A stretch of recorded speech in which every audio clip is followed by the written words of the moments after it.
ಎಲ್ರಿಗೂ ನಮಸ್ಕಾರ ಬಸ್ಸು welcome back to saga stories ಮಾಮ್ RCB ಅಫಿಷಿಯಲ್ ಅಪ್ಡೇಟ್ ನ ಕೊಟ್ಬಿಟ್ಟಿದೆ ಓವರ್ಸೀಸ್ ಪ್ಲೇಯರ್ ರಿಲೇಟೆಡ್ ಯಾರ್ಯಾರು ಬಂದು ಇಳಿದಾರೆ ರಿಟರ್ನ್ ಆಗಿದ್ದಾರೆ ಆ್ಯಂಡ್ ಯಾರ್ಯಾರು ಇನ್ನೂ ಬರ್ತಾ ಇದ್ದಾರೆ ಅಂತ ಅಫಿಷಿಯಲ್ ಅಪ್ಡೇಟ್ ಬಂದಿದೆ. ಇವಾಗ RCB ಫ್ಯಾನ್ಸ್ಗಳು ವರಿ ಮಾಡ್ಕೊಂಡಿದ್ರಲ್ಲ ಇಷ್ಟು ದಿನ ಓವರ್ಸೀಸ್ ಪ್ಲೇಯರ್ಗಳ ಅವೈಲಬಿಲಿಟಿ ಏನಾಗುತ್ತೆ, ಯಾರು ಕೂಡ ಕಾಣಿಸ್ತಾ ಇಲ್ವಲ್ಲ, ಸೀನು ಬೆಂಗಳೂರಲ್ಲಿ ಇಲ್ವೇ ಇಲ್ಲ, ಎಲ್ಲ ಓಡೋಗ್ಬಿಟ್ಟವ್ರೆ, ಎಲ್ಲೆಲ್ಲಿ ಬೇಕೋ ಅಲ್ಲಿ ಓಡೋಗ್ಬಿಟ್ಟವ್ರೆ, ಕೆಲವರು ದುಬೈ ಓಡೋಗ್ಬಿಟ್ಟವ್ರೆ, ಕೆಲವರು ಅವರ ಹೋಮ್ ಓಡೋಗ್ಬಿಟ್ಟಿದ್ದಾರೆ, ವಾಪಸ್ ಬರ್ತಾರೆ, ಹೆಂಗೆ ಏನು ಎತ್ತ ಅಂತೆಲ್ಲ ಕನ್ಫ್ಯೂಷನ್ ಇತ್ತಲ್ಲ.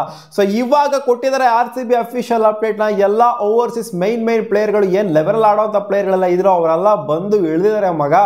RCBನೇ ಅಫಿಷಿಯಲ್ ಆಗಿ ಅವರ ಇನ್ಸ್ಟಾಗ್ರಾಮ್ ಅಕೌಂಟಲ್ಲಿ ಹಾಕೊಂಡಿದೆ.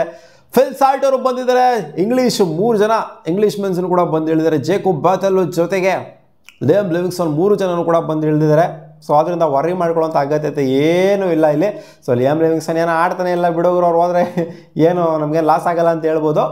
ಬಟ್ ಲಿಯಾಮ್ ಲಿವಿಂಗ್ಸ್ಟನ್ ಅಲ್ಲಿ ಸ್ಕ್ವಾಡಲ್ಲೂ ಕೂಡ ಇಲ್ಲ, ಇಂಗ್ಲೆಂಡ್ ಸೀರೀಸ್ ಇದೆಯಲ್ಲ ಸ್ಕ್ವಾಡಲ್ಲೂ ಕೂಡ ಇಲ್ಲ. ಲಿಯಾಮ್ ಲಿವಿಂಗ್ಸ್ಟನ್ ಅಂತೂ ಜೂನ್ 3ರವರೆಗೂ 100% ಶಾರ್ಟ್ ಆಗಿದ್ದೇ ಇರ್ತಾರೆ. ಟೀಮ್ ಡೇವಿಡ್ನು ಕೂಡ ಬಂದು ಇಳಿತಾರೆ. ಟೀಮ್ ಡೇವಿಡ್ ಯಾವುದು ಡೌಟ್ ಇಲ್ಲ, ಟೀಮ್ ಡೇವಿಡ್ ಈಚೆ ಹೋಗ್ತಾರೆ ಹಂಗೆ ಹಿಂಗೆ ಅಂತೆಲ್ಲ. ಟೀಮ್ ಡೇವಿಡ್ ಶಾರ್ಟ್ ಆಗಿದ್ದೇ ಇರ್ತಾರೆ ಜೂನ್ 3ರವರೆಗೂ ಅಂತೂ ಗೊತ್ತಿತ್ತು. ಬಟ್ ಇಲ್ಲಿ ರೊಮಾರಿಯೋ ಶೆಫರ್ಡ್ ಬರ್ತಾರೋ ಬರೋದಿಲ್ವೋ ಅನ್ನೋದು ಒಂದು ಕ್ವಶನ್ ಇತ್ತು. ಯಾಕಂದರೆ ವೆಸ್ಟ್ ಇಂಡೀಸ್ ಸೀರೀಸಲ್ಲಿ ಅವರ ಸ್ಕ್ವಾಡ್ ಇರೋದ್ರಿಂದ ಅವರ ಅವೈಲಬಿಲಿಟಿ ಕೂಡ ಒಂದು ಕ್ವಶನ್ ಇತ್ತು. ಸೊ ಅವರು ಇವಾಗ ಬಂದು ಲ್ಯಾಂಡ್ ಆಗಿದ್ದಾರೆ ಮಗ. ಅಂಡ್ ಲುಂಗಿ ಇಂಗಡಿ ಎಲ್ಲೂ ಕೂಡ ಹೋಗಿಲ್ಲ, ಲುಂಗಿ ಇಂಗಡಿ ಟೀಮ್ ಜೊತೆ ಇದ್ದಾರೆ, ಪ್ರಾಕ್ಟೀಸ್ ಸೆಷನ್ ಕೂಡ ಇನ್ವಾಲ್ವ್ ಆಗ್ತಾ ಇದ್ದಾರೆ. ಸೊ ಇವರು ಟೀಮ್ ಜೊತೆ ಇತ್ತು ಅಂದರೆ ಜಾಶ್ ಹೇಜಲ್ವುಡ್ ಆಸ್ಟ್ರೇಲಿಯಾನ ಬಿಟ್ಟಿದ್ದಾರೆ ಅಂತ ಅಪ್ಡೇಟ್ ಬಂದಿದೆ ಮಗ. ಆಸ್ಟ್ರೇಲಿಯಾ ಬಿಟ್ಟು ಇಂಡಿಯಾಗೆ ಬರ್ತಿದ್ರೆ RCBನ ಸೇರಿಕೊಳ್ಳೋದಕ್ಕೆ ಅಂತ. ಸೊ ಇದು ಅಫಿಷಿಯಲ್ ಅಪ್ಡೇಟ್ ಬಂದಿರೋದು ಮಗ. ಏರ್ಪೋರ್ಟ್ಗೆ ಹೋಗಿದ್ರಂತೆ. ಸೊ ಅಲ್ಲಿಂದ ಇವಾಗ ಲ್ಯಾಂಡ್ ಆಗಿಬಿಟ್ಟು RCBನ ಜಾಯ್ನ್ ಆಗೋದು ಅದೊಂದೇ ಬಾಕಿ ಇರೋದು. ಸೊ ಅವ್ರು ಆಸ್ಟ್ರೇಲಿಯನ್ ಬ್ಯಾಗ್ ಇಟ್ಕೊಂಡು ಬರ್ತಾ ಇದ್ದಾರೆ.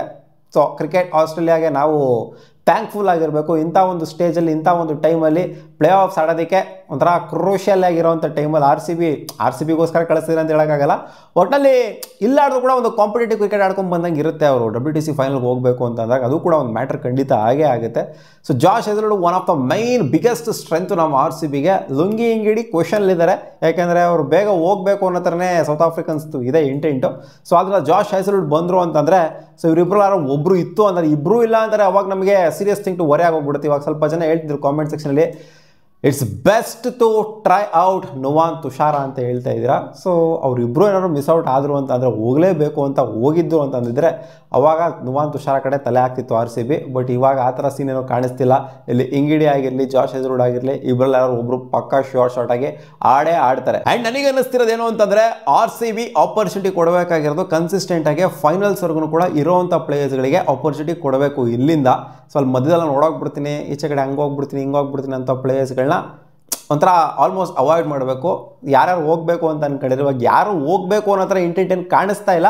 ಬಟ್ ಜೇಕೊಬ್ ಬ್ಯಾಥೆಲ್ ಹೇಳಿದ್ನಲ್ಲ, ಸೊ ಅವರು ಸ್ಕ್ವಾಡಲ್ಲಿ 2 ಸ್ಕ್ವಾಡಲ್ಲಿ ಇರೋದ್ರಿಂದ ಅವರು ಪ್ರಾಬ್ಲಿ ಹೋಗ್ಬೋದು ಅಂತ ಅನ್ಕೊಂಡಿದ್ದೀನಿ. ಆದ್ದರಿಂದ ಫಿಲ್ ಸಾಲ್ಟ್ಗೆ ಆಪರ್ಚುನಿಟಿ ಕೊಡ್ತು ಅಂತಂದರೆ ಇನ್ನು ಬರೋವಂಥ ಮ್ಯಾಚ್ಗಳಲ್ಲೆಲ್ಲ ಬೆಟರ್ ಆಗಿರುತ್ತೆ. ಆ್ಯಂಡ್ ಲುಂಗಿ ಇಂಗಡಿ ಇನ್ ಕೇಸ್ ಅವ್ರು ಹೋಗಬೇಕು ಅಂತ ಅವ್ರಿಗೇನಾದ್ರು ತಲೆಯಿದೆ ಅಂತ ಅಂದರೆ, ಬೇಗ ಹೋಗಬೇಕು ಅನ್ನೋದಿದೆ ಅಂತಂದರೆ, ಇಲ್ಲಿ ಜಾಶ್ ಹೇಜಲ್ವುಡ್ ಒಬ್ಬಿಯಸ್ಲಿ ಅವರೇ ಮೈನ್ ಪ್ರಿಫರೆನ್ಸ್ ಆಗಿರ್ತಾರೆ. ಸೊ ಅವ್ರಿಗೆ ಆಪರ್ಚುನಿಟಿ ಕೊಟ್ಟರೆ ಖಂಡಿತ ಚೆನ್ನಾಗಿರುತ್ತೆ. ಜಾಶ್ ಹೇಜಲ್ವುಡ್ ನೀವು ಅಲ್ಲಿಂದ ಆಸ್ಟ್ರೇಲಿಯಾದಿಂದ ಇಲ್ಲಿಗೆ ಕರೆಸ್ಬಿಟ್ಟು ಆಪರ್ಚುನಿಟಿ ಕೊಟ್ಟಿಲ್ಲ ಅಂತಂದರೆ ಅದಕ್ಕಿಂತ ಒಂದು ಅಜೀಬು ಇನ್ನೂ ಒಂದಿರೋದಿಲ್ಲ. ಆ್ಯಂಡ್ ಲುಂಗಿ ಇಂಗಿಡಿಗೆ ಒಂಥರ ಓಪನ್ ಅಪ್ ಆಗೋಗ್ಬಿಡುತ್ತೆ.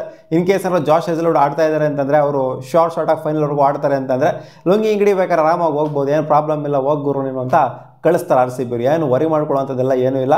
RCB ಇವಾಗ ಕರೆಂಟ್ಲಿ ಇಂಪ್ಯಾಕ್ಟ್ ಅಂತೂ RCBಗೆ ಖಂಡಿತ ಆಗಿಲ್ಲ. ಯಾಕಂದರೆ ಎಲ್ಲ ಪ್ಲೇಯರ್ಸ್ಗಳನ್ನು ಕೂಡ ಓವರ್ಸೀಸ್ ಪ್ಲೇಯರ್ಗಳು ರಿಟರ್ನ್ ಆಗ್ತಾ ಇದ್ದಾರೆ, ಯಾರು ಕೂಡ ಬಿಟ್ಟೋಗ್ತಿಲ್ಲ RCBನ. ಸೊ ನಮಗೆ ಈ ಟೆಂಪ್ರವರಿ ರಿಪ್ಲೇಸ್ಮೆಂಟ್ ಅನ್ನೋವಂಥದ್ದು ಅಪ್ಲಿಕೇಬಲ್ಲೇ ಆಗೋದಿಲ್ಲ ಸದ್ಯದ ಮಟ್ಟಿಗೆ. ನೋಡೋಣ ಫ್ಯೂಚರ್ ಅವ್ರನ್ನ ಏನೇನಾಗುತ್ತೋ ಅಂತ. ಟೆಂಪ್ರವರಿ ರಿಪ್ಲೇಸ್ಮೆಂಟ್ RCB ತೊಗೊಳೋದಕ್ಕೆ ಟ್ರೈ ಮಾಡುತ್ತಾ ಅಥವಾ ಮಾಡೋದೇ ಇಲ್ವಾ ಅಂತ. ಯಾಕಂದರೆ ಕರೆಂಟ್ಲಿ ಎಲ್ಲ ಪ್ಲೇಯರ್ಸ್ಗಳು ಕೂಡ ಓವರ್ಸೀಸ್ ಪ್ಲೇಯರ್ಗಳು ಅವೈಲೇಬಲ್ ಇದ್ದಾರೆ RCBಗೆ. ಮತ್ತೆ ಸಿಗೋಣ ಮುಂದಿನ ವಿಡಿಯೋದಲ್ಲಿ ಗಾಯ್ಸ್, ಬಾಯ್.